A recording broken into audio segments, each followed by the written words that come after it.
Anastasia, Volume 1, Chapter 18, Part 2.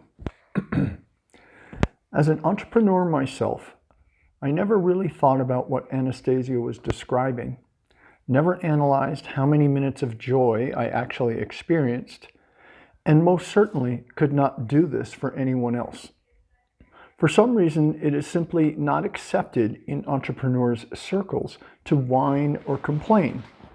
Everyone tries to show himself as successful and content with life.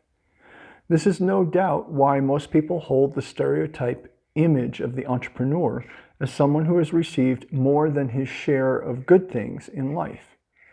Anastasia was perceiving not the externally expressed feelings, but those which are more delicate and hidden in the inner recesses of one's heart.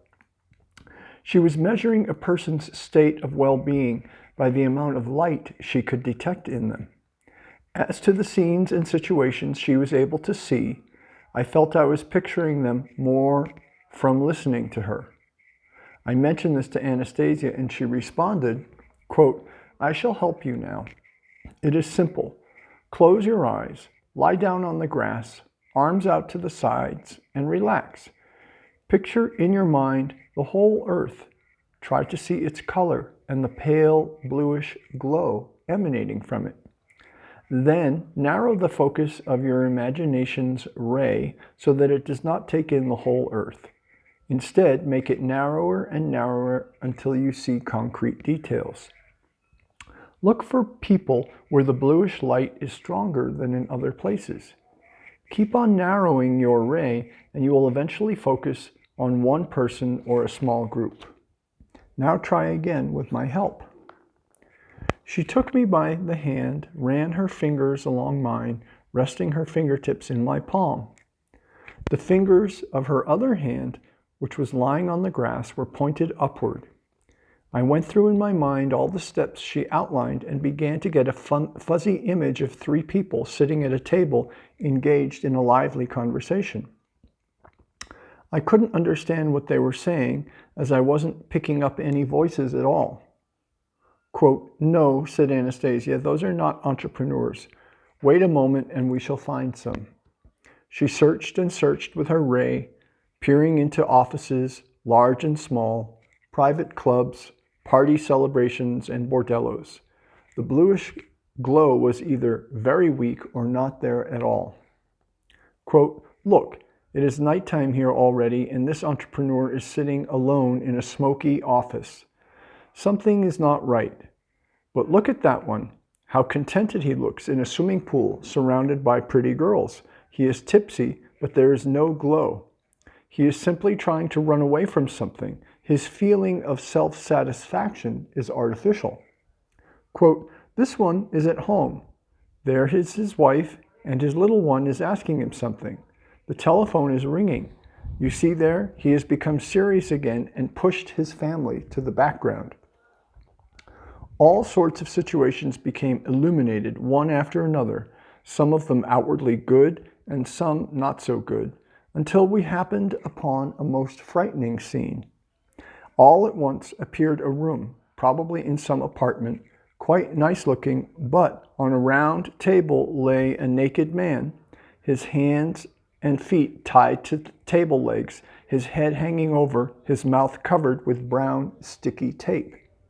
At the table were sitting two burly-looking youths, one of them with a close-shaved head and the other with smooth, slick hair.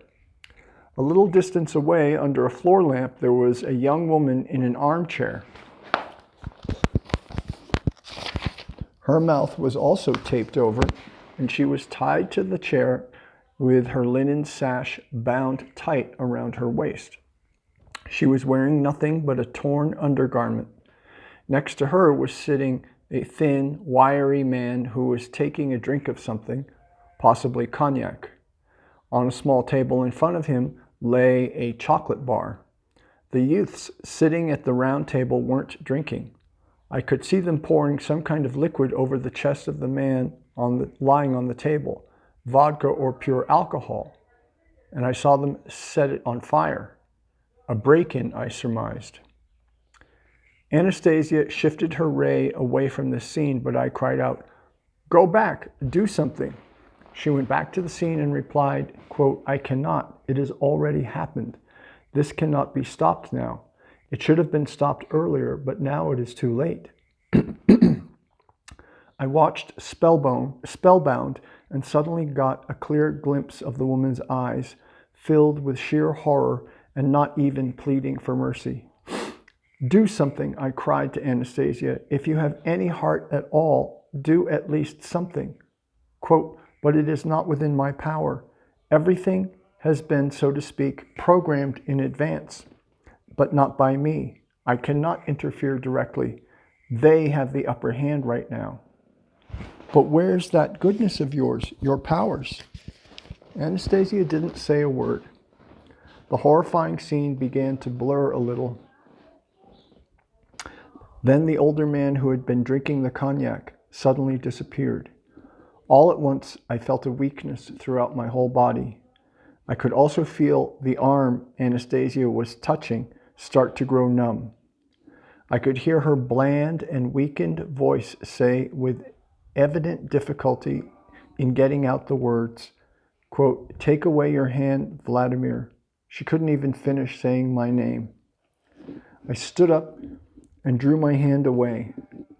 My arm just hung there as if paralyzed, as happens sometimes when you get a tingling sensation in your arms or legs, and it went completely white. Then I wiggled my fingers a little and the numbness began to go away. I looked at Anastasia in shock. Her eyes were closed, the blush had drained from her cheeks, and it seemed as though there was not a drop of blood left under the skin of her hands and face. She did not even seem to be breathing as she lay there.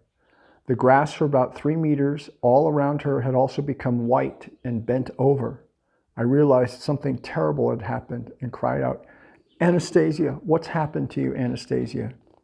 But there was not even the slightest response to my cry.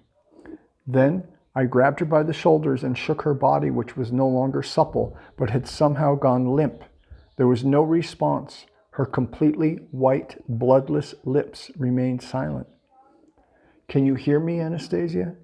She opened her eyelids ever so slightly and looked at me through her dimmed eyes, which had lost all of their characteristic expression. I grabbed a flask of water, lifted up Anastasia's head, and tried to give her something to drink, but she was unable to swallow. I looked at her feverishly, wondering what to do. At long last, she managed to move her lips just a tiny bit to whisper, "Carry me over there to the tree." I lifted her limp body and carried it out of the circle of whitened grass and laid it down by the nearest cedar tree. After some time, she started to come around, and I asked, "What happened to you, Anastasia?" Quote, "I tried to fulfill your request," she quietly said, and a minute later added, "I think I succeeded." Quote, "But you look so bad, you almost died."